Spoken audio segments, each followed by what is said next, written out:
Hello दोस्तों, आप सभी का स्वागत है सरस्वती ज्ञान संगम के यूट्यूब के चैनल पर। तो आज हम लोग विलियन चैप्टर में जहाँ तक पढ़े थे उससे आगे देखते हैं। तो हम लोग अनुसंख्य गुणधर्म पढ़े थे। इसके लिए हम लोग पढ़ लिए थे कि विलियन का ऐसा गुण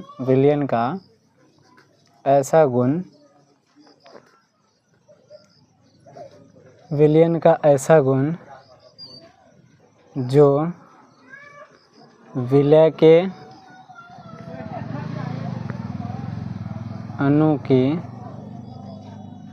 विलय के अणु की संख्या पर निर्भर करता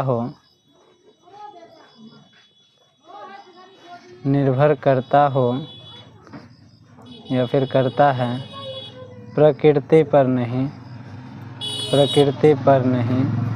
उसे हम लोग क्या कहते हैं भाई? अनुसंख्य गुणधर्म कहते हैं। इसकी संख्या कितनी है? इसकी संख्या 4 है। इसकी संख्या कितनी है? 4। पहला है सापेक्ष या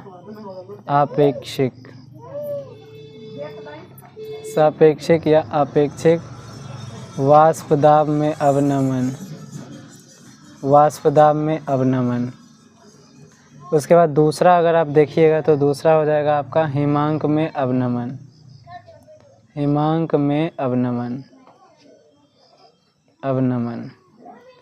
तीसरा अगर आप देखिएगा तो तीसरा आपका हो जाएगा क्वथनांक में उन्नयन। और चौथा जो है आपका वो क्या हो जाएगा? परासरण दाब। तो ये 4 ऐसे गुणधर्म हैं जो विलय के अणु की संख्या पे निर्भर करते हैं, प्रकृति पर नहीं। इसीलिए ये चारों क्या हैं? कॉलिगेटिव प्रॉपर्टीज़ हैं, यानी अनुसंख्य गुणधर्म हैं। अब एकदम ध्यान से समझिएगा। सबसे पहले तो यहाँ पर इसको हम लोग परिभाषित करना सीखते हैं, जो कि 2 नंबर में आता है। तो देखिए, अवनमन का मतलब क्या होता है बउआ? अवनमन का मतलब होता है कमी। अवनमन का मतलब क्या होता है? कमी। और उन्नयन का मतलब क्या होता है? उन्नयन का मतलब होता है वृद्धि। ठीक है ना? तो इसको कैसे परिभाषित करेंगे? एक्चुअली ये सारे अनुसंख्य गुणधर्म इस प्रकार परिभाषित किए जाएंगे। मान लीजिए ये विलयन है और इसमें जो विलय हम घोल रहे हैं वो है अवाष्पशील विलय। क्या है भाई? अवाष्पशील विलय है। क्या है? अवाष्पशील विलय है। ठीक है ना? तो ऐसा कंडीशन हो कि जब विलयन में क्या घोलें? अवाष्पशील विलय घोलें। तो जब भी हम ऐसा करते हैं ना, तो ऐसा देखा जाता है कि वाष्प दाब घट जाता है। इसी घटना को कहते हैं आपेक्षिक या फिर सापेक्षिक वाष्प दाब में अवनमन। पूछेगा किसे कहते हैं, तो कहेंगे जब किसी विलयन में अवाष्पशील विलय को मिलाया जाता है तो विलयन के वाष्प दाब में कमी आ जाती है। इसे ही सापेक्षिक या आपेक्षिक वाष्प दाब में अवनमन कहते हैं। जब किसी विलयन में अवाष्पशील विलय मिलाया जाता है तो विलयन के हिमांक में कमी आ जाती है। इसे हिमांक में अवनमन कहते हैं। जब किसी विलयन में अवाष्पशील विलय मिलाया जाता है तो विलयन के क्वथनांक में वृद्धि हो जाती है। इसे क्वथनांक का उन्नयन कहते हैं। और ये परासरण दाब अभी हम जस्ट आपको बता देते हैं। ठीक है ना? तो ये तीनों का परिभाषा आप 2 नंबर में लिख लेंगे। अब सुनिए आगे। इस तीनों के लिए राउल्ट ने अलग अलग नियम दिए। तीनों के लिए राउल्ट ने क्या दिए? अलग अलग नियम दिए। जैसे मान लीजिए कि ये हमारा विलयन है और सबसे पहले हम लोग सिद्ध करते हैं सापेक्षिक या आपेक्षिक वाष्प दाब में अवनमन। तो लिख लेते हैं सापेक्षिक वाष्प दाब में अवनमन,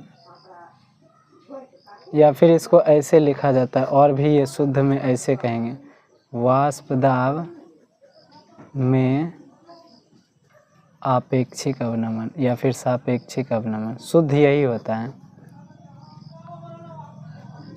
अब सुनिए, अब जैसे मान लीजिए विलयन का एक विलयन है, तो विलयन में जो विलय पदार्थ होंगे उसका कुछ ना कुछ क्या होता है? वाष्प दाब होता है। तो कहते हैं विलयन का पहले वाष्प दाब, विलयन का पहले वाष्प दाब।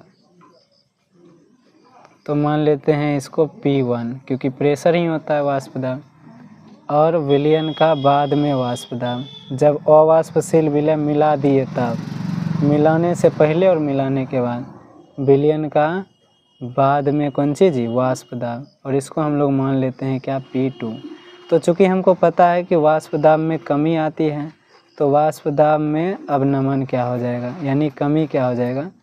तो कमी कैसे निकालते हैं, पहले था P1 बाद में P2 हो गया, तो यानी कितना घट गया, तो P1 में से P2 को घटाएंगे, यानी डेल्टा P जो होगा ये क्या है, अब वाष्प दाब में अवनमन को हम लोग डेल्टा P कहेंगे, तो ये क्या होगा, P1 माइनस P2। अब कहता है वाष्प दाब में, क्या बोल रहा है, वाष्प दाब में आपेक्षिक अवनमन बोल रहा है भाई, क्या क्या बोल रहा है, आपेक्षिक अवनमन, यानी सिर्फ अवनमन नहीं, किसी की तुलना में अवनमन, यानी कि पहले जो ये P1 था इसकी तुलना में, तो अपेक्षिक अवनमन हो जाएगा डेल्टा P अब बटे कौन सी, P1। अब डेल्टा P तो हमारा P1 माइनस P2 निकला यहाँ से, तो यहाँ क्या हो जाएगा, P1 माइनस P2 अपोन क्या हो जाएगा, P1। ये क्या होता है, आपेक्षिक वाष्प दाब में आपेक्षिक अवनमन, और ये होता है विलयन की मोललता के बराबर। ये क्या होता है, विलयन की मोललता के बराबर। इसी को बताए थे कौन सा वैज्ञानिक, तो राउल्ट। आपसे पूछेगा राउल्ट के नियम के अनुसार बताओ कि पूछेगा आपेक्षिक वाष्प दाब में अवनमन या फिर वाष्प दाब में आपेक्षिक अवनमन के लिए राउल्ट का नियम क्या है, तो कहेंगे राउल्ट के नियम के अनुसार आपेक्षिक वाष्प दाब में अवनमन विलयन के मोललता के बराबर होती है। अब यहाँ अगर ऐसे हम लोग बोल दिए तो अभी सिद्ध भी करेंगे कि कैसे ये हो जाता है अनुसंख्यक गुणधर्म। सुनिए, तो राउल्ट के नियम के अनुसार m इक्वल टू क्या निकला, डेल्टा P अपॉन P1, जहाँ डेल्टा P क्या है भाई, तो वाष्प दाब में अवनमन है, वाष्प दाब में क्या है भाई, अवनमन, ये वाष्प दाब में क्या है, अवनमन है, और P1 क्या है, विलयन का पहला वाष्प दाब, विलयन का क्या है, ये पहला वाष्प दाब। तो ये पूरा क्या हो जाता है, विलयन का वाष्प दाब में आपेक्षिक अवनमन, और ये राउल्ट के नियम के अनुसार ऐसा हम लिख पाए हैं। ये बात भी आप बताइएगा, राउल्ट के अनुसार हम लोग क्या किए हैं, ऐसा लिख पाए हैं। अब मोललता का सूत्र आप जानते हैं, delta P upon P1 equal to क्या है, मोललता।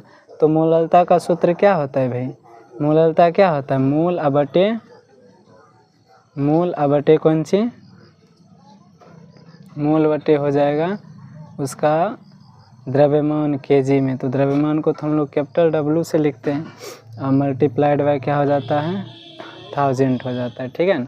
अब ये मूल जो है, ये मूल क्या है, विलय का मूल है, विलय का मूल। और विलय का मूल का मतलब विलय की संख्या ही ना हुआ, किसी भी चीज़ का अगर 6.022 इंटू 10⁻23 संख्या लीजिएगा ना, तो ये उसके एक मूल के बराबर होगा। तो विलय का मूल है माने विलय का इतना अणु है, ये किसके समानुपाती हो गया, डेल्टा P अपॉन P1, यानी आपेक्षिक वाष्प दाब में अवनमन विलय के मूल के क्या है, समानुपाती है। अर्थात ये विलय के मूलों के पर क्या कर रहा है, निर्भर कर रहा है। मूल क्या है, संख्या। चूँकि करके ये लिख देंगे, इसीलिए लिखेंगे कि जो हमारा डेल्टा P अपॉन P1 है ये अनुसंख्य गुणधर्म है। ये क्या हो गया, अनुसंख्य गुणधर्म। तो बता देंगे ना, यही क्या हो गया आपका, अनुसंख्य गुणधर्म हो गया। अब सुनिए आगे सुनिए। अब देखिए कि हम लोग delta P upon P1 equal to small m लिख सकते हैं। अब इसी के जगह हम मोललता का पूरा सूत्र क्या लिखेंगे, n upon V multiplied by 1000, तो n अपॉन W, और ये W किस में होगा, ग्राम में, क्योंकि ऊपर 1000 लिख दिए हैं। अगर आप मोललता नहीं जानते हैं तो थोड़ा पहले देख लीजिएगा ताकि आपको दिक्कत नहीं हो। अब n बराबर हम लोग ऐसे करके लिखते हैं जी कि मोल बराबर क्या होता है, दिया गया मोल दिया द्रव्यमान बटे मोलर द्रव्यमान गुना 1000 अपॉन क्या, W। ये है स्मॉल w जो कि है विलय का दिया गया द्रव्यमान, यह है कैपिटल W है विलय का मोलर द्रव्यमान। तो विलय का मोलर द्रव्यमान बराबर सूत्र क्या निकल जाएगा, इसके जगह ये पूरा आ जाएगा, delta P by P1 multiplied by 1000 upon capital W। तो पूछता है, ऐसे करके आपसे क्वेश्चन पूछेगा। ये लास्ट में आपको सिद्ध करना है। ये क्या है? विलय के मूलर द्रव्यमान का व्यंजक। क्वेश्चन इस प्रकार पूछेगा, वाष्प दाब में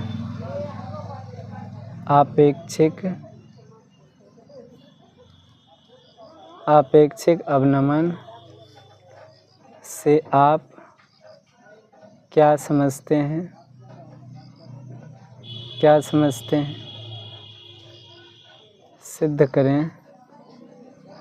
सिद्ध करें कि यह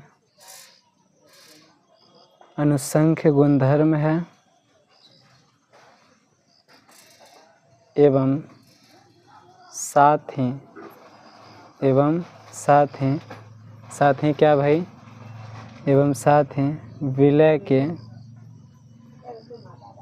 मोलर द्रव्यमान का व्यंजक ज्ञात करें। मोलर द्रव्यमान का व्यंजक का मतलब होता है सूत्र।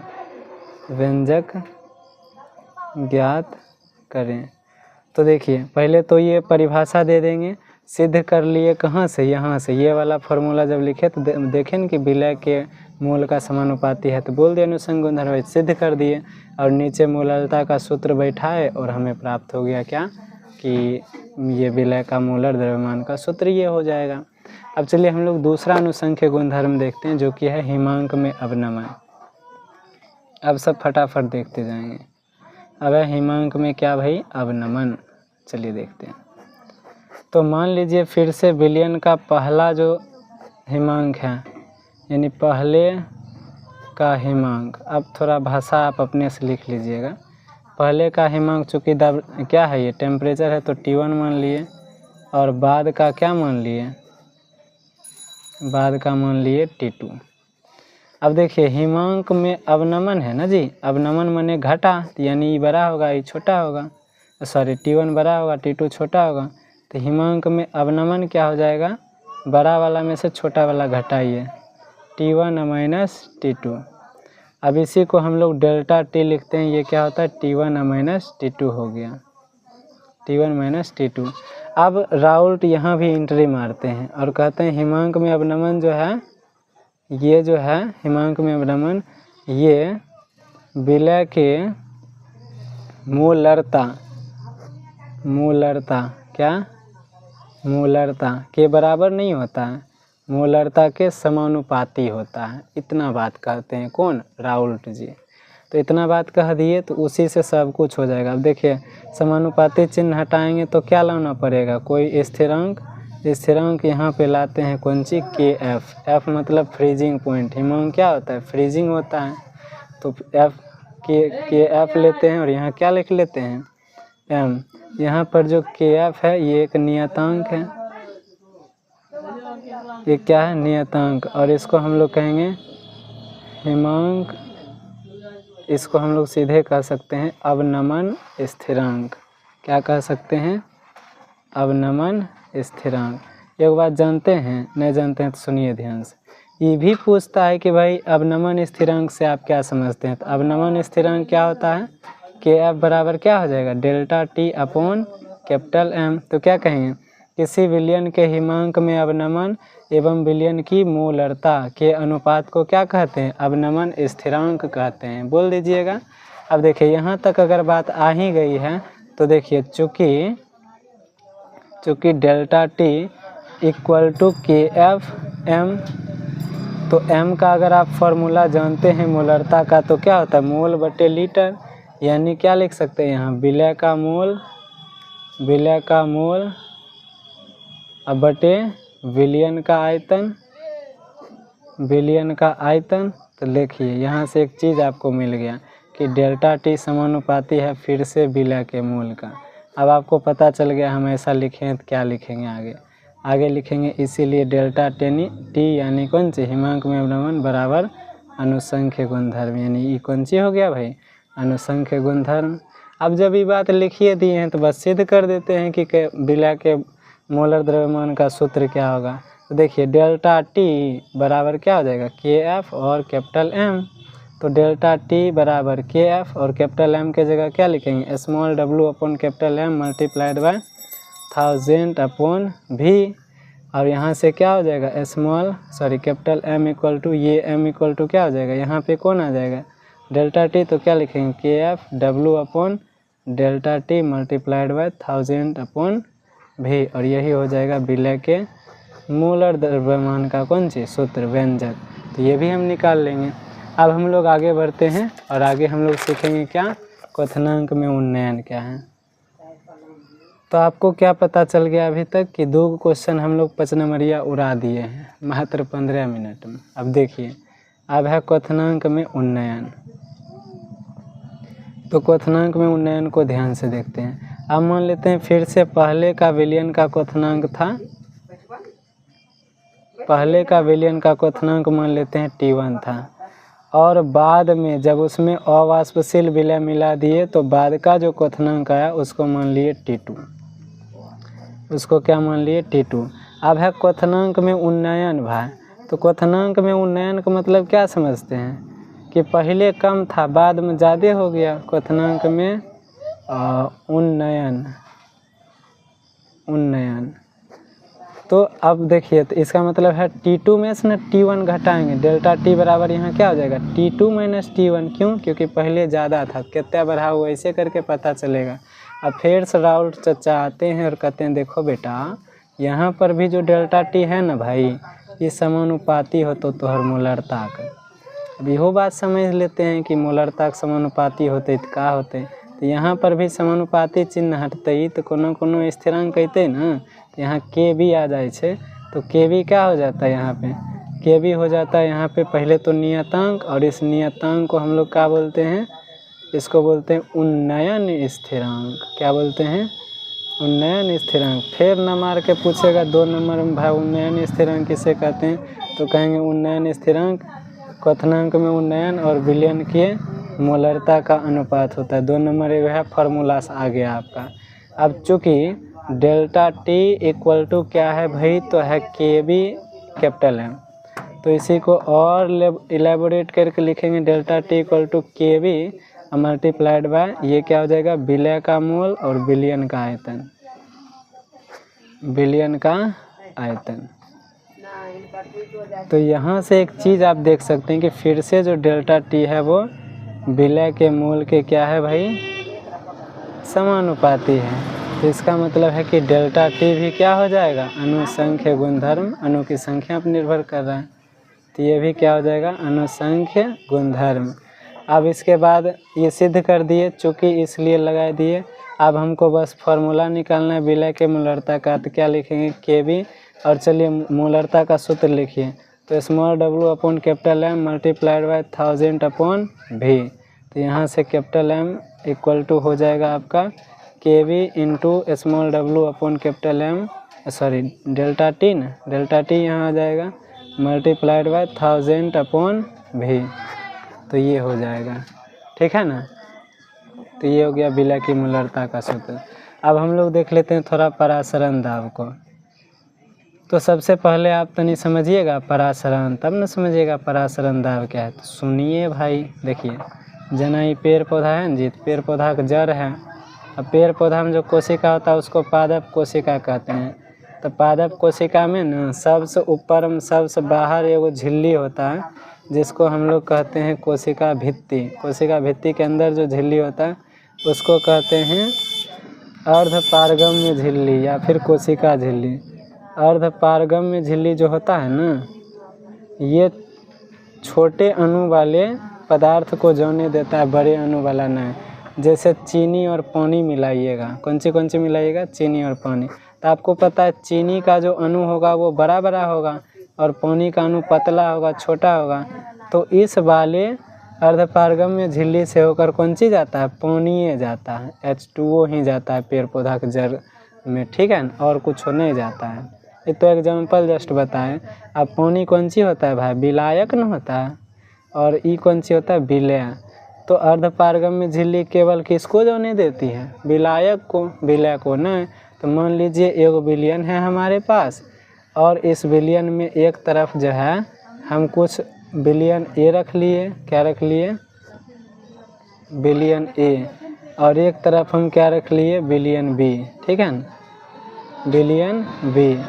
अब एक साइड से मान लीजिए इधर से क्या हो गया, विलायक के अणु किधर जाने लगा, बिलियन बी की तरफ जाने लगा। अब हम क्या किए कि बिलियन बी के ऊपर लगा दिए दाब, जिस दाब के कारण जो ये बिलियन ए से जाने वाला विलायक का अणु था, ये बीच में कौन सा झिल्ली रखे थे, अर्ध पारगम्य झिल्ली, ये जाना बंद कर दिया। तो उसी को कहते हैं हम लोग परासरण दाब। यानी परासरण की क्रिया को रोकने के लिए बिलियन के ऊपर जो दाब लगाया जाता है उसे ही परासरण दाब कहते हैं। चलिए इतना बात तो समझ गए। अब परासरण दाब का हम लोग पाई से सूचित करते हैं, जो कि होता है CRT के बराबर, ठीक है ना, CR स्पेशल है। अच्छा मज़ा आता है हमको ये देखने में। तो पाई इक्वल टू क्या होता है भाई, CRT, ठीक है ना। तो CRT होता है, ये भी ऑब्जेक्टिव के लिए आपका इम्पोर्टेंट है। अभी क्या ना होता है सो समझिए। यहाँ C का मतलब होता है सांद्रता, और सांद्रता और कुछ नहीं है भाई। सांद्रता केकरा बोलते हैं, M यानी मोलर तेग बोलते हैं। ये हमको तनिक ठक्के वाला बात बोल दिया सांद्रता। अब सुनिए, दो वैज्ञानिक थे, चार्ल्स हॉफ और चार्ल्स बॉयल, और चार्ल्स बॉयल, ठीक है ना। वैज्ञानिक का नाम याद रहेगा, मच्छर काटता है। अब गधा तहने एकदम लहरा दिया भाई, की बताएं। तो चार्ल्स हॉफ और चार्ल्स बॉयल के अनुसार परासरण दाब जो होता है वो विलयन की सांद्रता और किसका जी, विलयन की सांद्रता और तापमान के क्या होता है, समानुपाती होता है। तो समानुपाती चिन्ह हटाएंगे तो कांस्टेंट आएगा। यहाँ कांस्टेंट आता है R, जिसको कहते हैं गैस नियतांक। की कहते हैं भाई, गैस नियतांक कहते। तनी बात याद रख लीजिएगा, एक मान होता है 8.314, ठीक है ना। तनी ध्यान से याद कर लीजिएगा। तो ये हो जाता है पाई बराबर CRT, यही फार्मूला आता है। इस फार्मूला से हमको कैसे सिद्ध करना है कि परासरण दाब जो है वो विलयन अनुसंख्य गुणधर्म है। तो पाई बराबर क्या है, RT गुना C है ना जी। अभी C ही तो है आपका कौन सी, मोलरतेन है, नहीं बोले यहाँ पर मोलरता है। देखिए बताए थे ना, तो मोलरता है तो है ना, सूत्र रहेगा विलय का मोल बिलियन का आयतन। तो विलय का मोल अब बटे की हो जाता है बिलियन का आयतन, बिलियन का आयतन, नहीं जी। तो ई हो गया। तो इसका मतलब है पाई फिर से समानुपाती हो गया विलय के मोल के, यानी ये विलय के मोल पर क्या कर रहा है, निर्भर कर रहा है। और अगर ई बउआ कर रहो निर्भर, तो मने बराबर करके लिख दें अनुसंख्य गुणधर्म, काहे कि संख्या पर निर्भर करे न दिल के, अनुसंख्य गुणधर्म। चलिए ये बात समझ गए। अब यहीं से निकाल लेते हैं विलय का मोलरता का सूत्र, विलय का मोलर द्रव्यमान का सूत्र। तो पाई बराबर CRT। चलिए तो पाई बराबर क्या लिखेंगे, RT, और C के जगह लिखेंगे W/M मल्टीप्लाइड बाय 1000 अपॉन कौन सी बउआ, 1000 अपॉन V। तो यहीं से M इक्वल टू क्या आ जाएगा, RT W/पाई मल्टीप्लाइड बाय 1000 अपॉन कौन सी V। तो ये हो गया विलय के मोलरता का सूत्र। तो ये चैप्टर हमारा जो है वो क्या हो गया, ख़त्म हो गया।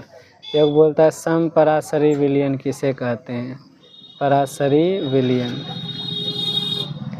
तो देखिए सम माने समान, परासरी माने परासरण दाब। ऐसे विलयन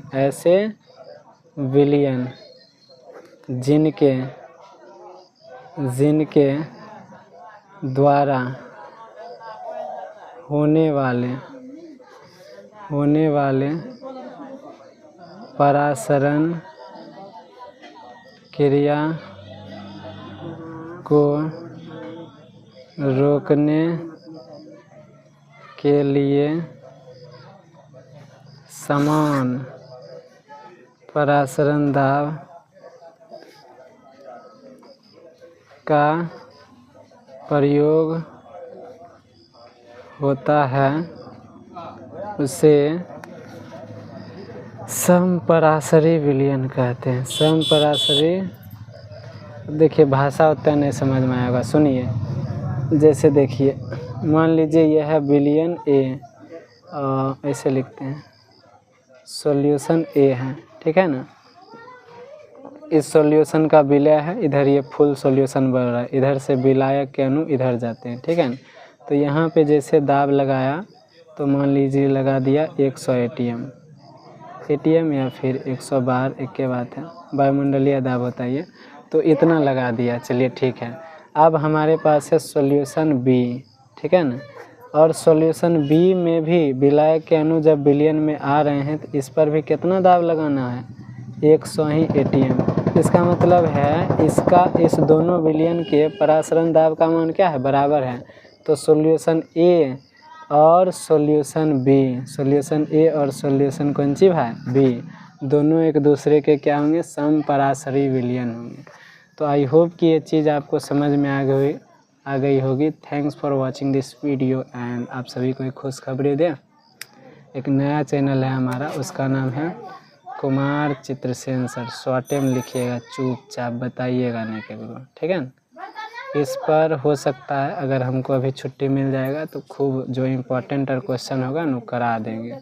अभी चीज़ सीक्रेटली आपको बता दिए हैं, क्या है कि ये वीडियो जो पूरा देखेगा वह लास्ट तक आएगा।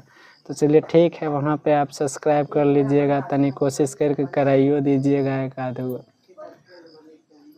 तब हमको खुशी भी होगा। और कमेंट ज़रूर करिए भाई, कमेंट से बहुत हमको मोटिवेशन मिलता है। कमेंट कोई करता है तो हमको लगता है कि हाँ उसका मदद करना चाहिए।